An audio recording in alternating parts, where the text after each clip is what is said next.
We are live. Let me just cut the recorder real quick and we'll come right back. I meant to do that before we went live.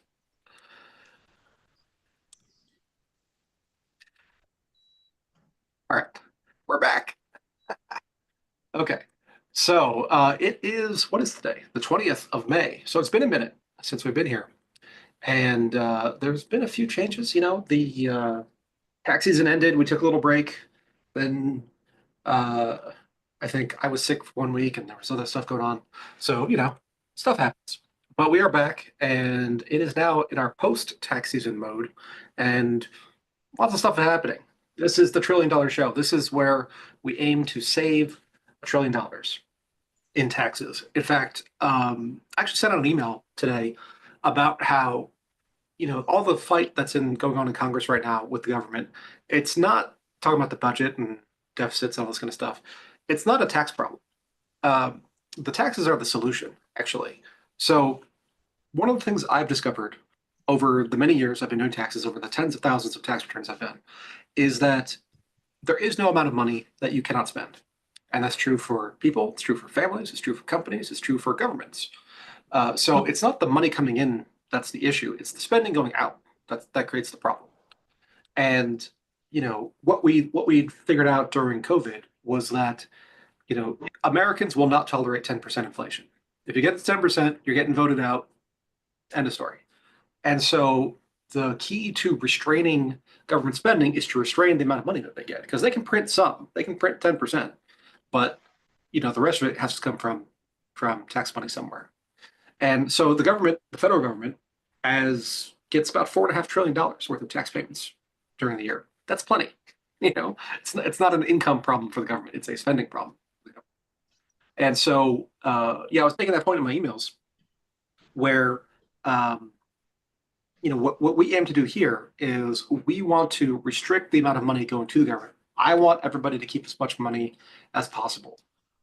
In fact, we were on a call with a client earlier today, and we were going over how that's going to be, and he's made the transition this year from partially employed, partially has his own business. This year he's full time in his own business, and what are the things that we can do in order to optimize all that, while complying with all the regulations, but doing it in as advantaged way as possible and saving him uh, tens of thousands of dollars. So that's kind of what we do here. If you're new, I'm Neil. This is Tax Sherpa. This is our $1 trillion show. On the call here with me, we've got Serena and Fatma. Serena's our doer of all things. That's true. Fatma's our admin. She, if you're communicating back and forth, you're probably talking to Fatma, even if Serena and I are talking behind the scenes, because she's the one who handles all of that and makes things communicate, which is fantastic. So on the show, what we do is, generally I'll give an update. I mean, lately, tax news is usually slow. This year has not been slow with tax news.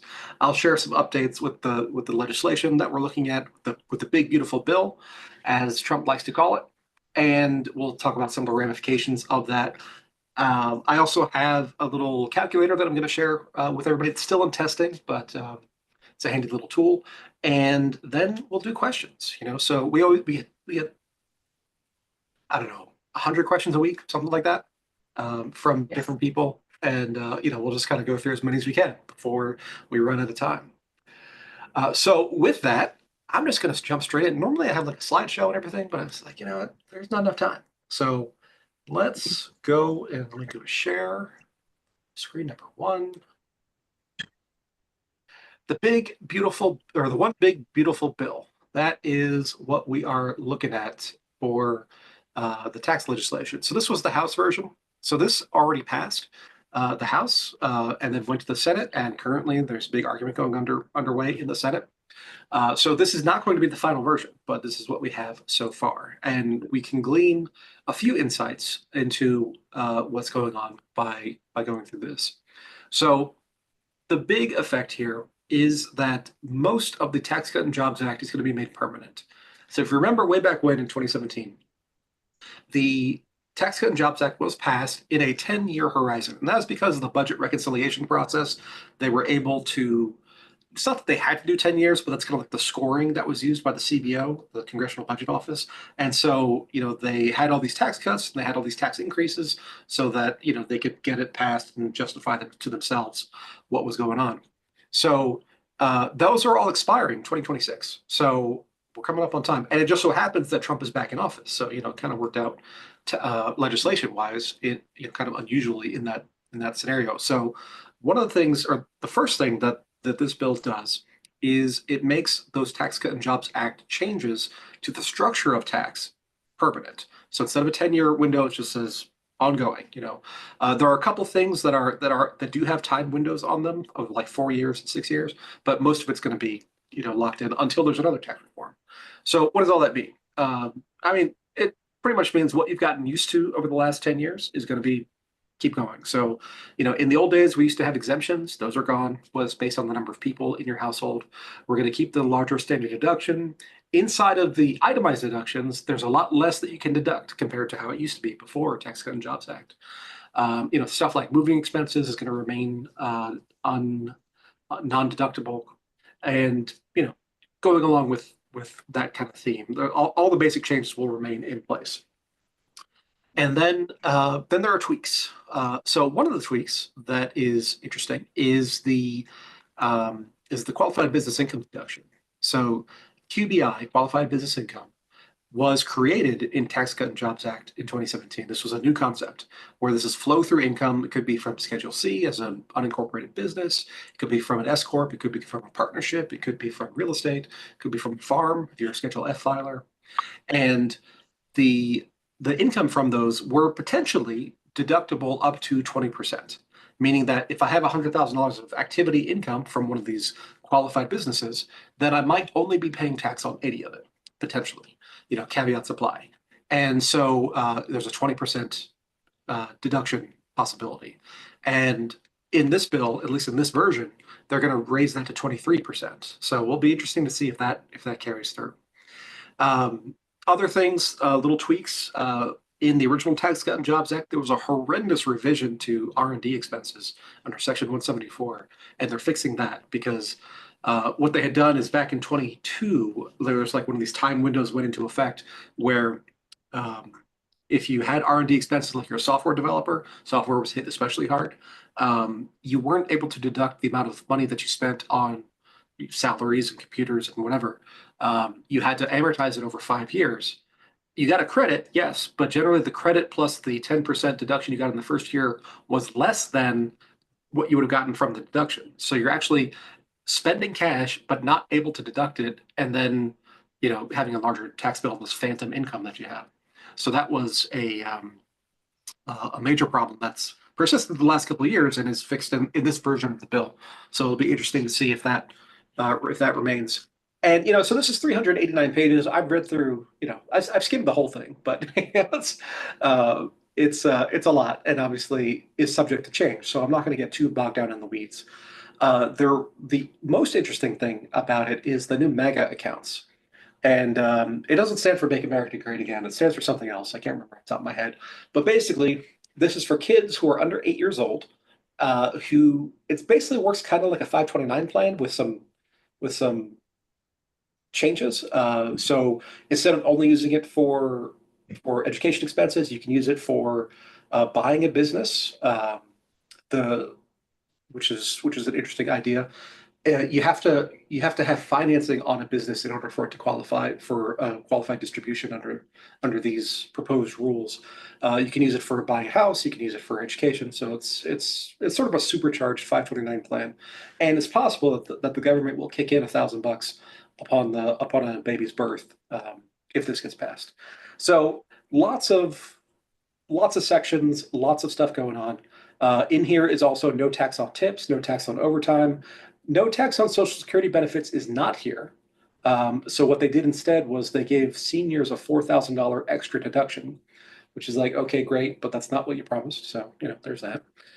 And yeah, so the laundry list goes on, but all subject to revision because now it's in the Senate. So in the Senate, there are a few things going on that people are arguing about. So one is the SALT cap. So SALT is state and local taxes. So under Tax Cut and Jobs Act, the SALT deduction was limited to $10,000. So if you live in California and you own a house and you're paying 12 grand in property taxes and you're paying another 15 grand in income taxes for California, you have $27,000 of those expenses. The amount you can deduct on your federal taxes is 10. I've seen people who are highly paid employees in New York, New Jersey, those kind of areas, paying $60,000 in state income tax, and they get to deduct 10. And so that's been an argument since the Tax Cut and Jobs Act was created, and it's still an argument now. Do they lift the cap? Do they eliminate the cap? Do they modify it? You know, all these kind of back and forth things. So that's one major area of contention. Probably the most important one for most people. There's some other technical things. The CBO was out with a report, I think it was yesterday, saying that the tax bill as written is going to add $4 trillion to the debt over the next 10 years. Maybe that's true. Maybe it's not. CBO projections have never been right about anything. But, but you know, take everything with a grain of salt at this point. Until we actually see what actually gets passed, then we'll know what's in it, and hold your expectations until then. So if and when we do get a bill that's passed, signed into law, we'll go through all the different details of what's going on. But just be aware that this kind of stuff is proceeding. Like I said, past the House, now to Senate, then it has to go back to reconcile between the two versions, and then theoretically it goes to the president. I think it was Bessent, Secretary Bessent, who said he wants a bill presented as part of the July 4th ceremony as like a big to-do. So, you know, that's at this point not too far away. It's about 6 weeks. Maybe it gets done. You know, first they said April, then they said Memorial Day. Now they're saying July 4th. So we'll see. You know, it is what it is when it comes to politics. All right, so that's the quick news update. The little tool I wanted to share with you, this is still in testing. This is a retirement calculator that I coded up, I guess last week. And one of the things that bothers me about retirement planning calculators, and you'll see a lot of these, is that they don't really do a good job, at least in my opinion, of inflation adjustments. So I'll give you a quick example here. The way this one works is we put in today's numbers, today's dollars. How much do you think you'll get in fixed income, like Social Security or pension? Maybe you're a teacher or firefighter or something, and you're able to get a pension, unlike the rest of us schlubs out here. And you know, what are your monthly expenses in today's dollars? And what it does then is that it inflation adjusts everything, and you can put in your expectations of your portfolio growth, and then it'll give you like a number of like how much do I need to put in every year, also inflation adjusted, to reach my goals. So let's say I go to SSA.gov, I have an account, and I figure out if I retire now based on their assumptions, I'm going to get, you know, $2,200 a month, let's say, which is middle of the road ish. Let's say my mortgage is $2,500 a month. Let's say my healthcare is, I don't know, you know, and if you have a family, you got to think, okay, by this point the kids will be gone. So let's say that's 1,200. Living expenses, let's say another 2,000. Travel, because you know people like to travel when they're retired. Say 1,000 a month, and you can add stuff if you want. So that creates a monthly shortfall of 4,500 between the 2,200 here and these numbers there. And so based on that, what is my withdrawal rate? So this is a concept you'll be familiar with if you're in personal finance circles, the safe withdrawal rate. The landmark study for that was the Trinity study. And basically they determined if you have a mix of stocks and bonds, and you withdraw 4% a year, also inflation adjusted over time, then chances are very, very good you'll have money at the end of 30 years. So 4% is kind of the standard number, but you can adjust it. You can go up and down depending on what your particular portfolio is like. And then we go into years to retirement. We can say, okay, I've got 20 years to retirement. Sure. I happen to be 45, so that works. And then you can put in, what do you expect for inflation? 3%, 4%, 2%, whatever. Up to you. And what's your investment return going to be? Kind of average-ish. Again, 7% is kind of standard, but you can adjust it. Obviously, the higher your investment return, the better. But you know, we want to be realistic. So let's say I have 7.5%. Okay. So if I had no savings, no portfolio at all, in order to reach a portfolio that inflation adjusted, it needs to be 2.4 billion in 20 years. I would need to invest $56,000 a year to reach these numbers, to be able to withdraw 4% to pay for all this. That's the idea of the calculator. And then you can see how the cash flows change over time. Now, if I already have some money, let's say I have 250 grand in a portfolio, now my investment required drops down to 31,000. So that's, it's not nothing, but it's definitely less. So, uh, so the goal here is to give you an idea of the scope of the issue, because what I see over and over and over again, and have seen for the last 15 years, is that people fail on the retirement savings in two areas. So number one, you got to put enough in, and that could be 401ks, it could be IRAs, it could be taxable accounts, it could be whatever, real estate. I'm agnostic. Different plans have different tax consequences, but they all do the job in some form or fashion. The other element is you got to leave it alone. You got to leave the money alone to do the work and not take it early and disrupt the growth. If you can do those two things, retirement works. If you can't do either one of those things, if you can do one but not the other, it still doesn't work. So the key is to get that idea of what's going on. And maybe it means these numbers need to be lower, and you need a lower standard of living compared to the resources that you have available to you and going on into the future. So just being aware of the issues, that's really what it comes down to. So I will put a link to this. This is still in the testing phase, so if you have any feedback, definitely let me know. But I'll send out a link to everybody on our email list with this, so that you can play around with it and kind of let me know what you think. All right, so that's my updates for this week, and let's move into questions. So I know we have a giant backlog because we've been gone for a few weeks. Most definitely. So who wants to go first? I'll go first. So we did have a question that came in. It's a general tax question. Someone wants to know, what's the smartest move someone can make right now to lower their 2025 tax bill? Well, okay, so That's a big yeah, it depends. Yeah, and that is the answer to all tax questions. But so it depends on what your situation is. So if you were a W-2 employee, what's the biggest thing you can do to save on taxes? Like, well, the easiest thing to do is to contribute more to your retirement account.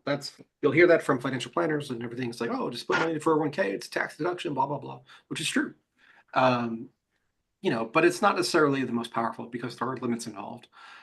So you could do things like get into investment property, because there are lots of advantages to doing rental real estate. You could start your own business and be able to change the order of things. That's generally the most powerful one.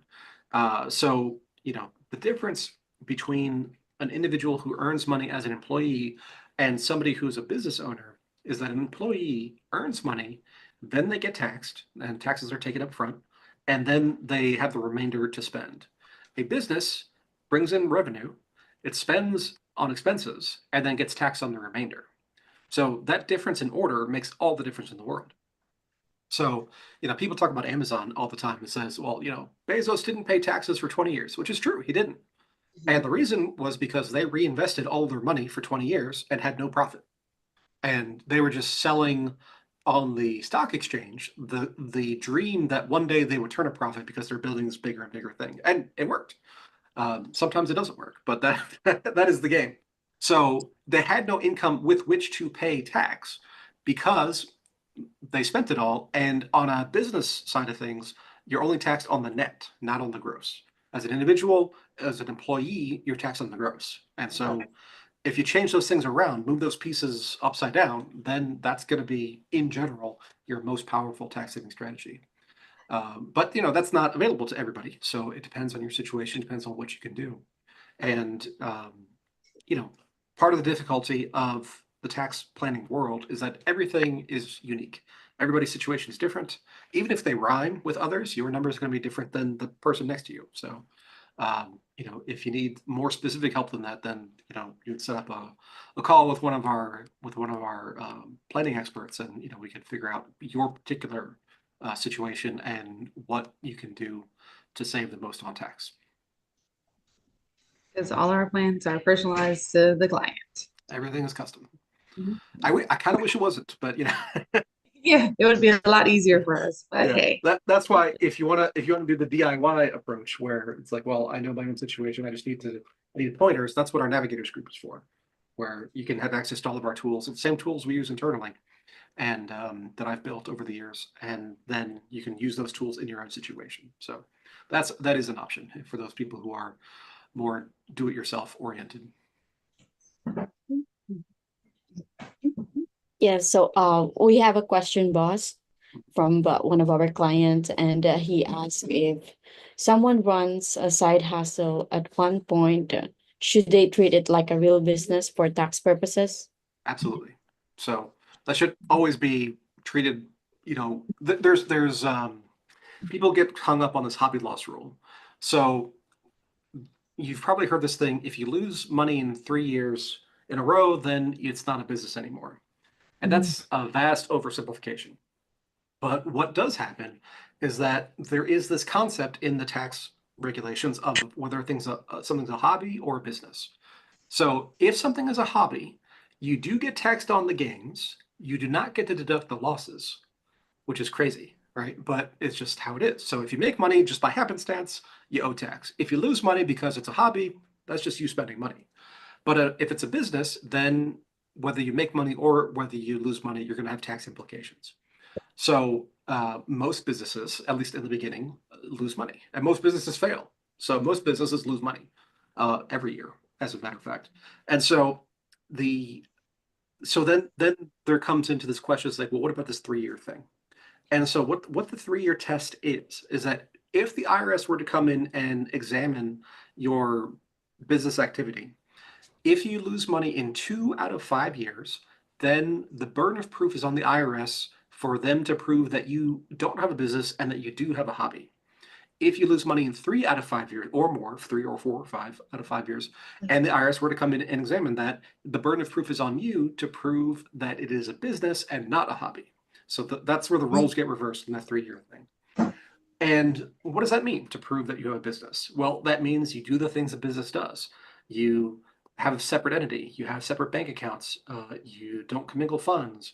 You maybe have a website, depending on what kind of business you have. Maybe you do some advertising. You keep your books in order. You're required to keep records as a business. For a hobby, you're not. Well, I mean, you should if you're making money, but if you're just spending money on whatever, what's a hot hobby right now?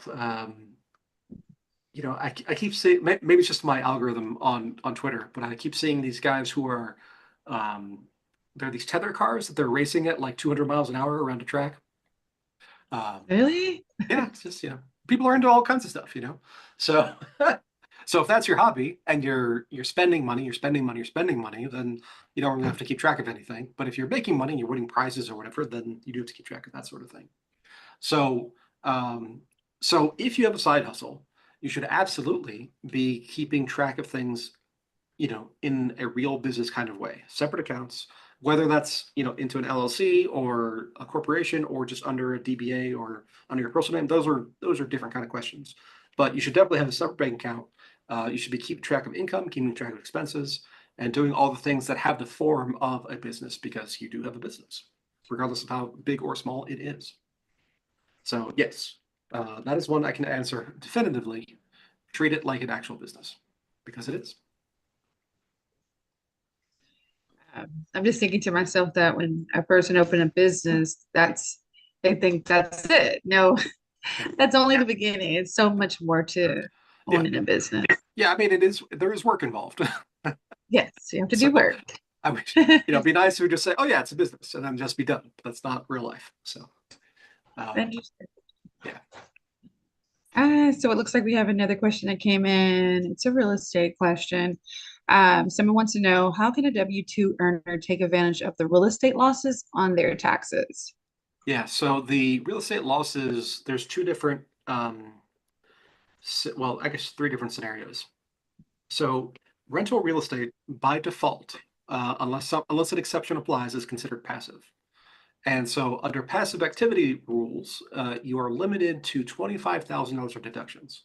Now, another thing about rental real estate is that for tax purposes, it's almost always a loss because even if you're cash flowing positive, like you have rent, but then you have expenses, you got your mortgage, you got your utilities, HOA, whatever. Um, you might have a positive number there, but in rental property, we also have depreciation, which writes off a portion of the structure over time. So with standard kind of depreciation, you're generally writing off about 4% a year. And that is usually enough to kick you into a loss for tax purposes. So, so the question is how to use that. So you can use up to $25,000 of losses if your income is under $100,000. And so so let's say you have a W-2 of 80,000 and you've got 3 properties which are generating a whole bunch of losses combined. And so you'll have a minus 25,000 on your Schedule E, which flows through Schedule 1, which flows into your 1040. And that's going to reduce your income from 80 down to 65 or 55. And that lowers your taxable income and that lowers your tax. So that's thing number one. As you make more money, that deduction of 25,000 shrinks. Once you get to 150,000, it goes to zero. And whatever tax losses you have generated over and above zero carry forward into the future. That's called you look at your form 8582 for your passive activity loss limitation disallowances. And so that money rolls forward year after year after year, building up in many cases until either your income is low enough in order to capture that $25,000 a time, or until you sell the property. And at that point, those unused losses will decrease the gain that you have to pay tax on, if there is a gain. So, so that's scenario 2. Scenario 3 is where you're a real estate professional and you're able to demonstrate that you, or when I say you, a lot of times it's a spouse or something like that, spending at least 750 hours a year and at least 50% of your time involved in real estate activities. And then there's a grouping election, and there's specifics that go into all that. But if you're able to satisfy those scenarios, then you're able to convert that passive activity into an active trader business, and then you can take those losses without limit against your other income. So that can be extremely powerful if it applies to you. And there's various ways to do that. So the other thing that I mentioned was by default, rentals are considered passive. That is not true if your average stay is less than 7 days. And this is your short-term rental stuff. Whether you're doing Airbnb or VRBO, or you just have a condo in, vacation destinations where like everything is managed by an on-site place, but it's all short-term vacation stuff. If the average stay is under 7 days, then those rules don't apply. They all get thrown out the window. So if you're investing in those kind of assets, then you don't have to do anything else, and whatever losses are generated will be deductible. So you got to be careful and make sure you keep logs of your stays. Make sure that the average is under 7 days, and then you can play that game. So yeah, there's a few different scenarios where you can take those losses. The real limitation one is if you're over 150,000 of income and you're passive. If you're in that situation, your losses get suspended and roll over into the future. Yep. Yeah, so for my next question was, should parents pay their kids through their business or use 529s or both? If you had to pick one, I would say pay your kids. Well, possible exception to that. So there are different kinds of 529 plans. So there are prepaids and then there are savings or investment accounts. So like Florida has a prepaid plan where if you're a Florida resident and your kid's going to go to Florida schools, then you can prepay whatever their college tuition would be. And it's way cheaper if you start, 15 years in advance. So, and there's different plans and everything. And different states have different rules as far as who can buy into it. Some states you can be out of state and still buy into their plan and get into their rules. So if you have a prepaid plan, that's probably going to be the most cost effective for college savings. And like Florida will pay another state an equivalent amount of what they would have paid to a Florida school. So there's things like that to navigate. If it's a 529 investment account where I'm just putting money in and it's investing tax-free on, as long as it's used for education purposes, then you're going to be better off typically paying the kid through your own company. Now, before people lose their minds, there's a couple caveats to go along with that. One is the kid has to do something, right? It's got to have a marketable, skill that you would pay for. And that's going to depend on the capability of the child. Generally, it's between ages of 8 and 17 that's available.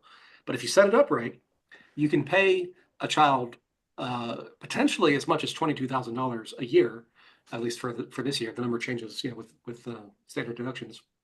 To set it up right, you can pay them 22 grand. You can put 7 grand into a traditional IRA. Then that leaves them underneath the standard deduction, and so that will be totally tax free, free from federal income tax, free from Social Security tax, free from Medicare tax, free from federal unemployment. In most states, it'll also be free from state unemployment tax. And depending on the state, you might have a state income tax amount, or maybe not. It just kind of depends on how that particular state operates. And um, so that's a possibility, but you'd have to be, it has to be backed upable by, what the kid's doing. So, when they're younger, typically we're talking more low skilled kind of stuff. They're cleaning up the office, they're taking out the trash. I've got my 11-year-old, she does all my filing and, opens my mail, scans it, puts it in the computer and all that kind of stuff. And she does the shredding. So, and in your market, you have to figure out whatever that's worth. So like in my market, it's actually, a decently paid job to be an office admin like that. Now she doesn't rack up a whole lot of hours, but it's whatever she does, she gets a good rate for.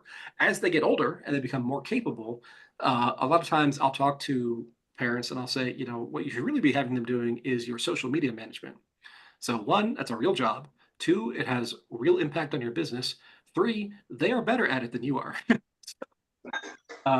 They're better at the Instagram, they're better at Facebook. Well, maybe not Facebook. Facebook's for old people, but they're better at all the social media stuff than we are, because it's one of those generational things. So they could be doing research on your competitors, they could be planning out your posts, they could be responding to doing all the replies and DMs and whatever. So that's solid work that they could be doing, and is a highly paid skill depending on where you are in the country. So if you do that, now you have a tax-free way that's a deduction to your company, is tax-free to them, and is able to shift a good amount of that income over, and creates that tax savings. And on top of that, the biggest pushback I get when I talk to people about putting their kids on payroll, it's like, well, I don't want to pay my kid 15 grand or 10 grand or whatever the number is, right? And my point is that you're doing it anyway. So there's no kid who is free. Right. Right. So, we're starting all of the summer classes right now. So I got to pay for this camp, pay for that camp. There's swim team, and then there's sleepaway camp and whatever else. I don't know. My wife just says, "Oh, we're spending this much." I'm like, okay, it's, so, but they have a great time, so that's all good. But it's expensive, right? So instead of the parent paying for it, the kid pays for their own stuff, and that's how you're able to get the tax deduction and make good use of that money, rather than have just handing your kid like $10,000 or whatever, because you're still the parent, you're still in control of the funds, and then you get to have all the conversations about money with the child as they're growing up in a way that they can understand. It's like, okay, you want to go to sleepaway camp this year, that's $400 a night. It's like, okay, we can do that. Whatever other conditions you have as a parent are satisfied, and you can go, and the bank account balance is going to go from this down to this. Okay. And then they say, hey, well, do I really want to go? Because it's their money, right? It's got their name on the account. So then then they start making those hard choices. Do I really want to spend that money? What does it mean to budget? What does it mean to have one thing and not another? Opportunity cost and those kinds of things. So it's one of my favorite things, just for the development of the kids' financial acumen. Even if there were no tax benefits, I'd still have my preference to do that. But there are tax benefits, so yeah, might as well use it. And because the amounts you could potentially shift over are larger than what you can do with a 529 plan, then it generally makes a lot more sense.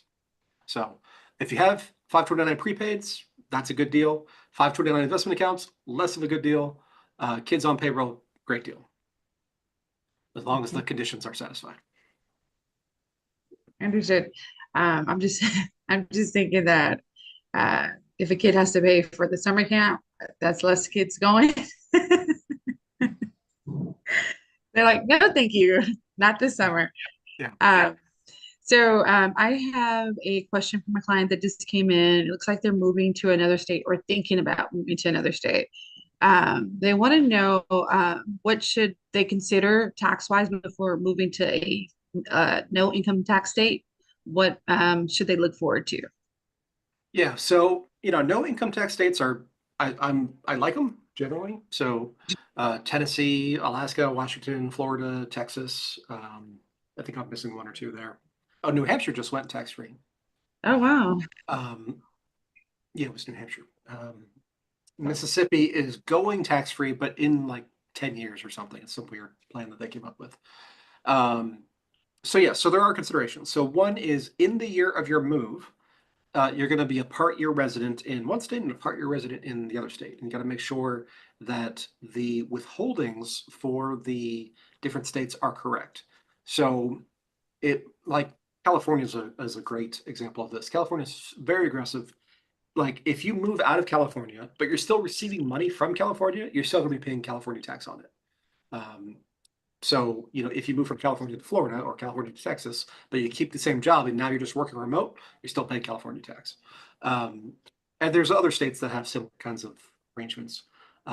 Usually, if you're in two states, your home state will give you a credit for the tax you pay in the other state, and that'll reduce your home state tax.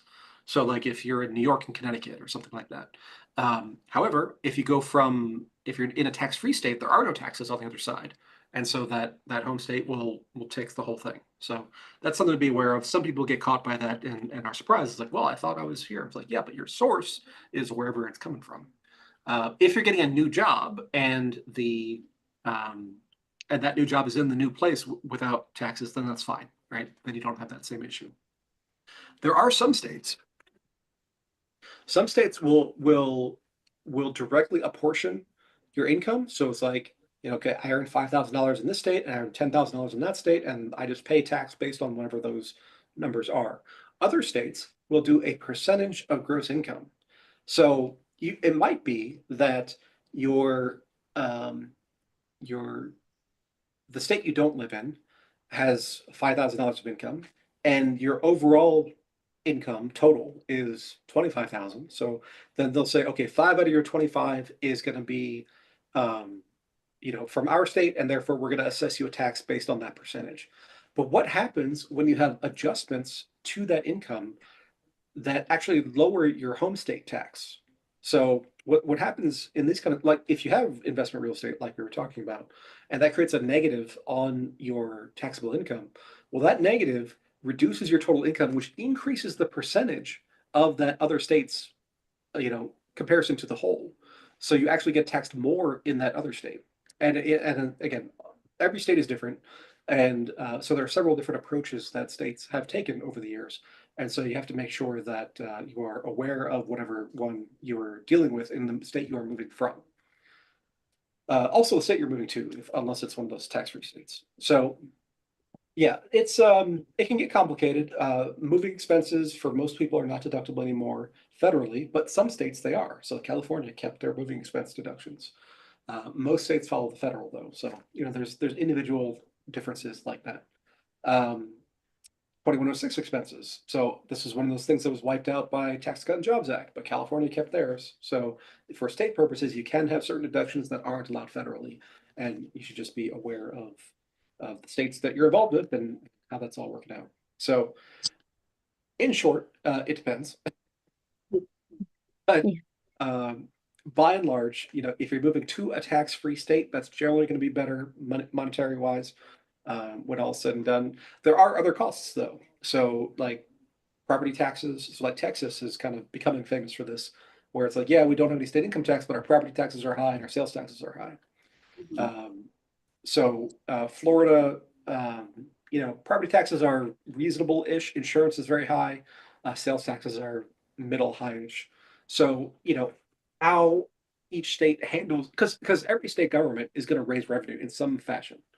And it's just, is it coming through income taxes? Is it coming through property taxes? Is it coming through sales taxes?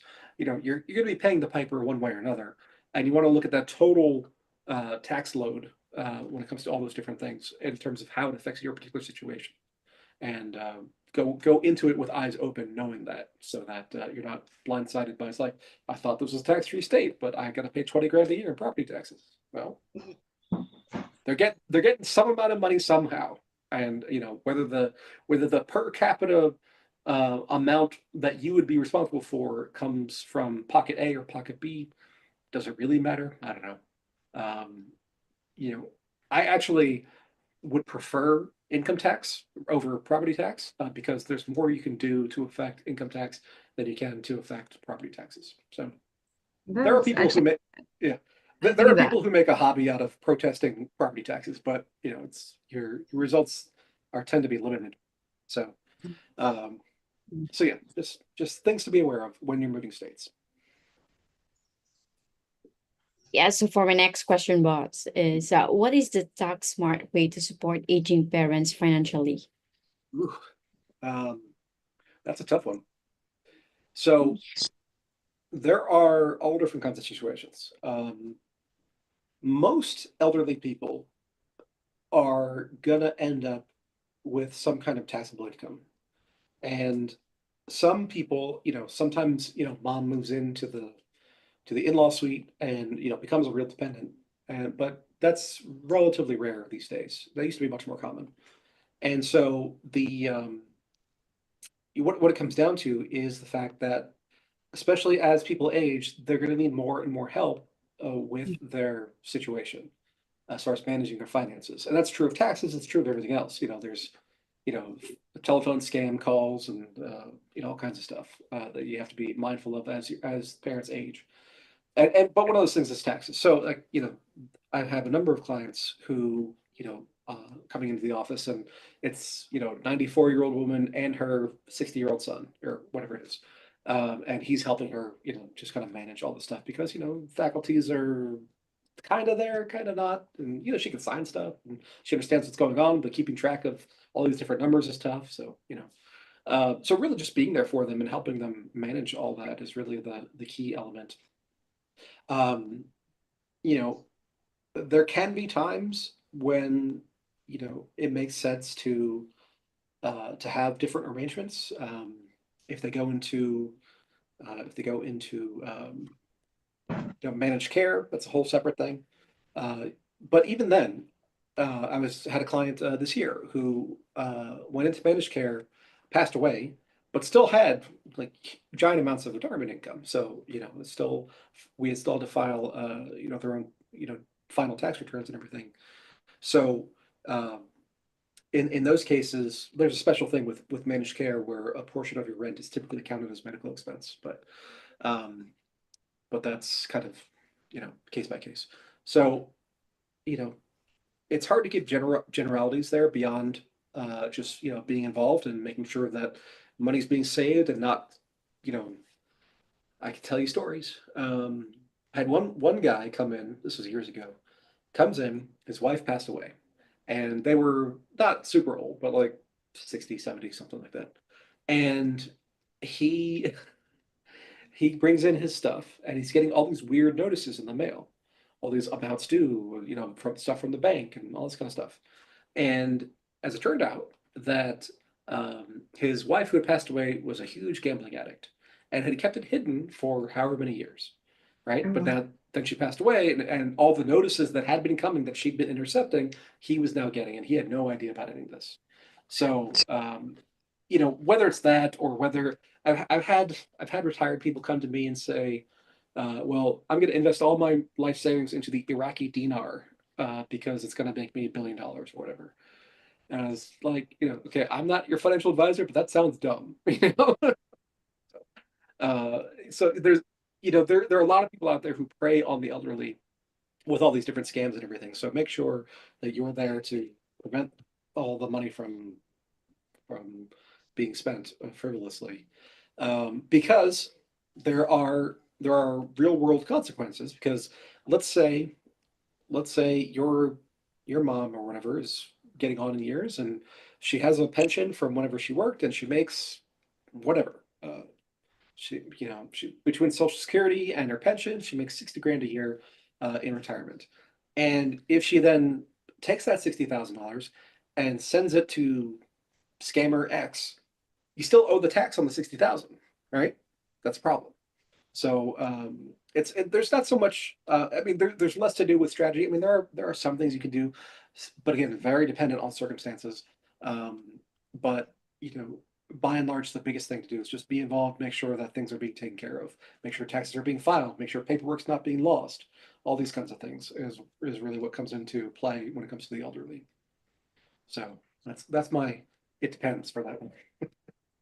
Yeah, and I totally agree with that, Neil, because my aunt stays with my mother, Mhm. and literally $349 every month she was giving over to these scammers. We didn't know about it. Yeah. She was doing it for like 5 years. Yeah. Can you imagine that? Yep. So couldn't believe it, but yeah, I agree. Totally agree there. So we have a tax planning and wealth building question. Someone wants to know, what do the wealthy do differently with taxes that most people miss? It's hard to give one answer to that, but the vast majority of wealthy people build wealth in a business or in real estate, one of those two. Mostly business. So real estate is a great way to keep money. It's harder to build money unless you're really active with it. Some people have been successful at it, but it's great on defense. For offense, building your own business is number one by far in all cases. There's sort of a quasi in between thing, like with tech companies. If you're like employee number 6 at some startup that becomes real successful, you can build a lot of wealth that way. And then when it comes to the planning, once you're at that level, there are different things that open up. There's any number of what I call the exotics strategies, and I call them that just because they require stuff outside yourself. So there's planning within your personal tax situation. There's planning within your own business that you 100% control.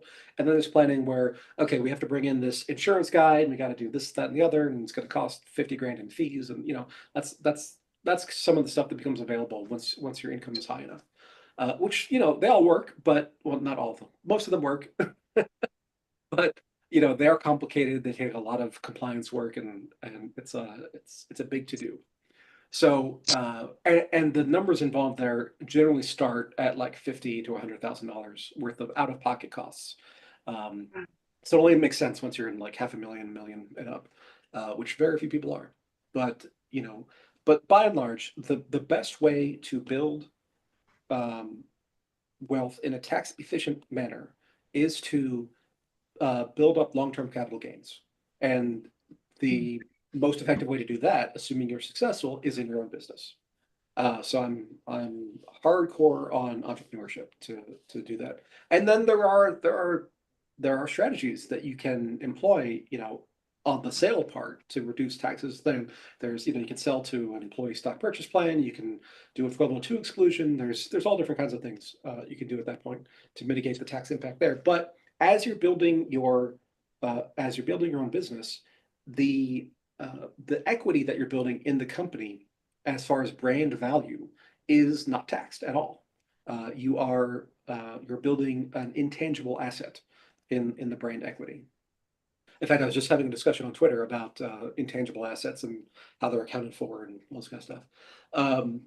So that's the most cost-effective way to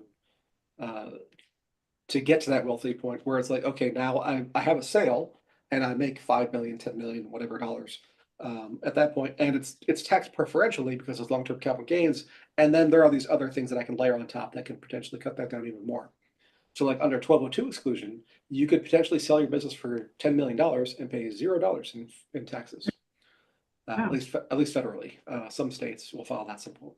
But so that's extremely powerful. if you can get it to work. There are conditions. Like everything, there are conditions.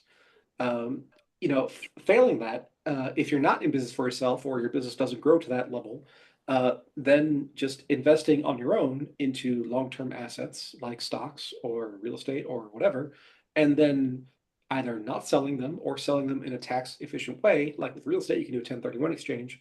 That is going to be, you know, a really powerful way to build wealth and either not pay tax or defer tax or, you know, mitigate it in some form or fashion. You know, people again, people like to jump on, you know, Jeff Bezos or, you know, pick your favorite billionaire to hate and say, well, you know, so and so didn't pay taxes. It's like, yeah, because what they did was they borrowed against their stock as collateral, and a loan to you is not income, right? Because you got to pay back. And just so happens that the way they pay back is they borrow some more money from some more stock, right? So they just keep that process going. And as long as the company is, or the asset is worth more and more and more, then that works just fine. And then you have your buy, borrow, die kind of approach, where eventually you pass away, and then your heirs get a step up in basis, and you know, everything gets reset at that point. But you're gone by that point anyway, so it doesn't matter. So yeah, I mean, so there are some things that are different in terms of those exotics that wealthier people have access to. They can buy into certain investments, certain syndications, and things like that, that is not available to people underneath a certain wealth or income threshold. But by and large, the things they do are similar. They're just larger scale. So investing in their own business, investing in their own portfolio, whether it's real estate or equities or bonds or what have you. And then, you know, just being smart about how they tap the value of those things so that they can do it in a tax advantage way. And in fact, the discussion Sarita and I were just having a couple hours ago with a client, he was talking about the impact of taxes on wealth growth. And taxes are an enormous drag on wealth building because, you know, the average employee might pay 0% in federal income tax, but they're still paying 15.3% in payroll tax. And, you know, they'll say, well, the employer pays half, but not really, because it's total cost of employment to the employer. So they're paying 15% in FICA, Social Security, and Medicare tax. And it's like, well, what would have happened to their financial lives if they got that 15% instead? Right. And then they were able to invest that over time and have that compound. It's an enormous difference over a working career. But that's, you know, if they were to actually take that money and build something with it rather than just consuming it through, you know, just spending that has no residual value. So, you know, when it comes to personal finance stuff, it's all personal. It's very little finance, to be honest. It's, you know, you got to be the type of person who can defer gratification. And one of the things I've learned over the years is that building wealth is very simple. It's not easy, but it's very simple, and just requires you to go against every human instinct you have. So, you know, if we go back to caveman days, it didn't make any sense to, you know, put something to work that would take 5 years, 10 years, 20 years to pay off, because, you know, your survival demands were more immediate than that. I mean, maybe you save for the winter, maybe, right? But, you know, by and large, if you hunted a mammoth or whatever, you ate it right then. That's just it. So, you know, the ability to defer consumption when you have the ability to take it now is very hard to resist. And if you can't do that, then no plan is going to work. So unless you just get lucky, so you know, your lottery winners and all that kind of stuff. But even they go broke because there is no amount of money you can't spend. So it has to become, you have to develop those personal habits in order to develop that base of wealth that grows over time. And then once you're there, then there's other strategies to employ. So I hope that made sense. It was a little bit far afield. Yeah, makes sense to me.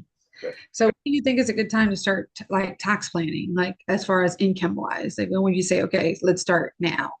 Yeah, so I mean, so it comes down to how much work do you want to do? So Mm. if you know, I would say from dollar one, you should be doing your own tax planning. When does it make sense to hire an expert like Tax Sherpa or you know, other people who do similar kinds of things? It's usually 100 grand or so. That's where it starts to make financial sense between, what it costs for somebody to come in and do the planning and work with your situation, versus the benefit that you get out of it. So if you have your own small business and you're making 100 grand, generally we can come in, we can make a big difference in terms of the taxes. And then the more you make, the more effective everything becomes because everything works on percentages basically. So yeah, that's kind of a good rule of thumb. But there are exceptions to everything. Sometimes we'll look at somebody and we'll say, okay, well, here's what you should do, and we'll kind of give you the rough map. And but the impact that we're going to make is not going to be enough for you to pay us. So we'll give you some resources, and when we would pay for ourselves plus a lot more, then we can do more. But for now, you're in a DIY kind of situation. And other times there are people who are making less, but because of their particular circumstances, we're able to sculpt things in a way that really makes a big difference. And that's a little bit rarer, but does happen from time to time. So, but yeah, 100 is kind of a good rule of thumb to kind of go by. And obviously, we don't speak for anybody else who offers tax advisory services. That's just for us here at Tax Sherpa. And well, we are coming up on the end of the hour here, so I think that'll be the last question for now. So if you're interested, go to taxsherpa.com. You can schedule a call, or you can sign up for our Explorers group. Explorers is free, and you'll get on our emails, and I'll share with you like the tools, like the retirement calculator that I built, things like that. And there's lots of courses in the Explorers group that are totally free, that will show you through some of the basic tax planning, not only concepts but also tools to achieve your own tax planning. So you can go ahead and check that out at taxsherpa.com. And then if you're ready for more, then our next step up from the Explorers is the Navigators. That's our premium group where we get together every week, and they get basically everything that I do is included, in terms of tools and courses and calculators and those kinds of things. And it's a good time. It's a good little group that we have there. And yeah, otherwise we will be back here next week.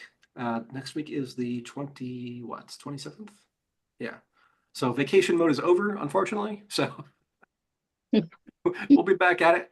And unless I'm sick. But other than that, we'll be here. And I just today I found out that we are able to stream on Facebook again. So we're on YouTube, Facebook, LinkedIn, and X. So that's where we're streaming the show, and you can pick it up in any of those places. And yeah, we'll see y'all next week.